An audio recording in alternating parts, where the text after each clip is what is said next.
Hello guys, तो कैसे हो आप लोग? आई होप आप बहुत ही अच्छे होंगे। तो सबसे पहले आप ये वीडियो देखिए।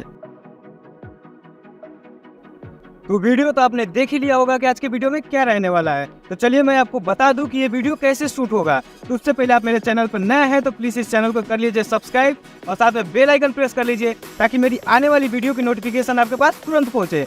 तो चलिए चलते हैं। तो आपको कुछ ऐसे जगह पे चले जाना है जहाँ पे मंदिर हो या फिर कोई बिल्डिंग हो। तो चलिए मैं अपने मोबाइल स्क्रीन पर लेके आता हूँ। तो आपको ऐसे वीडियो शूट कर लेना है। आपको अपने कैमरा को कर लेना है वाइड एंगल पे। कुछ इस प्रकार से आपको एक क्लिप ले लेना है।